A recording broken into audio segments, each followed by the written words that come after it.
LFP batteries, there's growing worry about the Democratic Republic of Congo losing its grip on the cobalt market. 136 new offshore exploration sites. But the key material used in the manufacturing of batteries for electric. Venezuela sits on more oil than Saudi Arabia. Congo controls roughly 70% of the world's cobalt. Nigeria has pumped over $1 trillion worth of oil out of the ground. All three are broke. Why? In 1995, two Harvard economists named Jeffrey Sachs and Andrew Warner ran a study on every country on Earth. They wanted to know if having natural resources made a country richer. The data said the opposite. Countries packed with oil, gas, copper, gold, diamonds, they grew slower than countries with nothing in the ground. The more resources a country had, the worse it tended to do. Sachs and Warner had stumbled into something economists had quietly been calling the resource curse. And once you see it, you can't unsee it.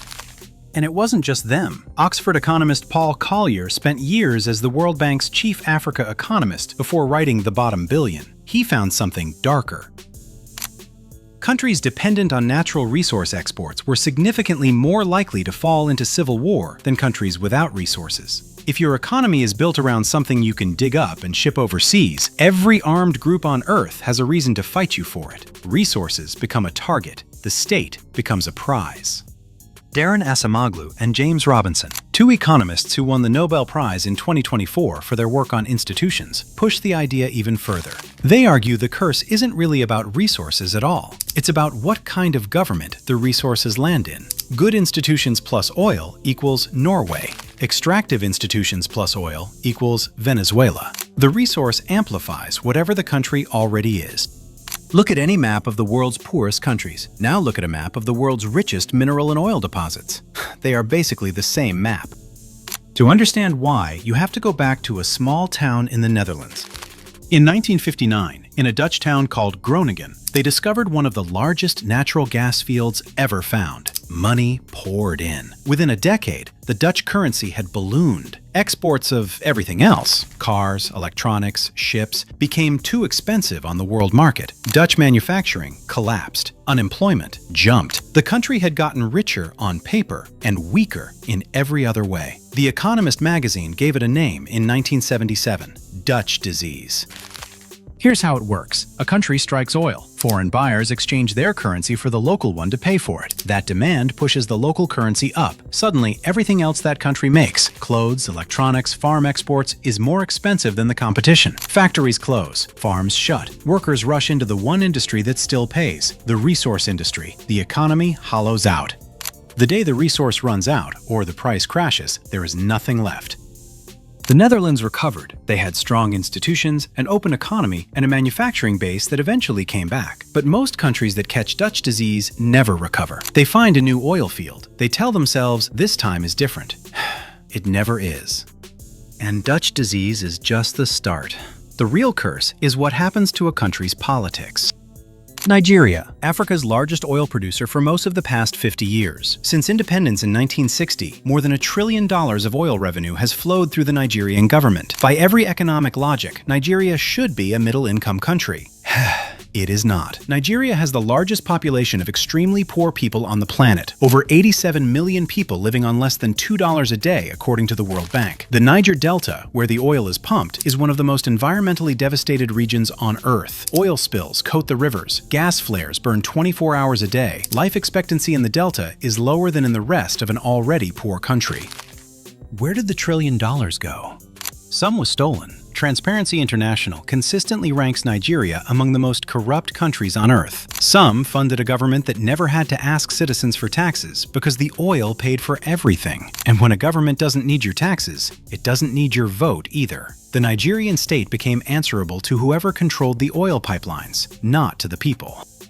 Here's how absurd it gets. Nigeria is Africa's biggest oil producer, and it imports most of its refined fuel. The country pumps crude out of the ground, ships it to Europe and India to be refined, then buys the gasoline back at premium prices. Its own refineries have been running at a fraction of capacity for decades. In 2023, the new president scrapped the fuel subsidy that had been masking the cost. Within weeks, fuel prices tripled. The naira, Nigeria's currency, collapsed. Inflation hit over 30%, the worst in nearly 3 decades.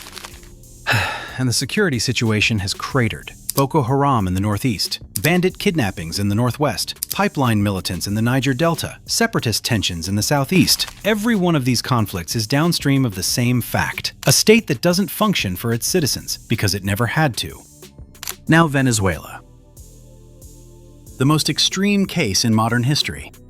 Venezuela has the world's largest proven oil reserves, over 303 billion barrels of crude, more than Saudi Arabia, more than Iran, more than anyone. By the 1970s, Venezuela was the richest country in South America. Caracas was a glittering modern capital. People came to Venezuela to find work.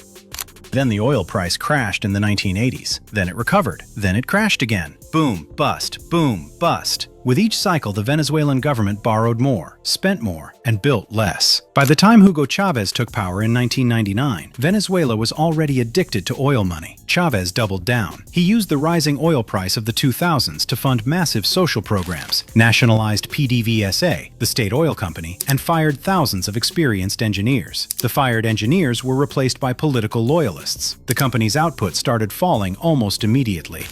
When the oil price collapsed again in 2014, the country had nothing else. PDVSA production fell off a cliff, from around 3.5 million barrels a day in the late 1990s to under 1 million in recent years. Inflation hit 1.7 million% in 2018. Bread, medicine, electricity, gone. At the worst point, Venezuelans were losing an average of around 24 pounds of body weight in a single year because there wasn't enough food. People called it the Maduro diet. Doctors fled. Hospitals ran out of medication. Babies died of preventable infections. Over 7 million Venezuelans fled the country, the largest refugee crisis in the Western Hemisphere in modern memory. All of it happened on top of the largest oil reserves on the planet. Then there's the Democratic Republic of Congo. The DRC sits on what is arguably the most strategically important pile of minerals on the planet right now. Cobalt for batteries, copper, lithium, coltan for phones, gold, diamonds. Roughly 70% of the world's cobalt comes out of the southern DRC. Every electric vehicle, every smartphone, every laptop you own contains DRC cobalt. You would think that would make Congo wealthy. The opposite is true. The DRC has one of the lowest GDP per capita figures on Earth. Children mine cobalt by hand for a few dollars a day, often in unsupported tunnels that collapse on them. In 2019, a human rights group filed a lawsuit against Apple, Google, Microsoft, Dell, and Tesla on behalf of Congolese families, alleging the companies had knowingly bought cobalt mined by children. Some of those children had died. The case was eventually dismissed on jurisdictional grounds. The cobalt kept flowing. And while the children dig, eastern Congo continues to burn. The M23 rebel group, with documented backing from Rwanda, has taken control of large parts of North Kivu. Millions of people are displaced. The minerals that come out of these conflict zones are often laundered through neighboring countries and end up in your electronics. An estimated 6 million people have died from the Congo wars and their aftermath since 1996. It is the deadliest conflict since World War II, and almost nobody outside of Africa talks about it.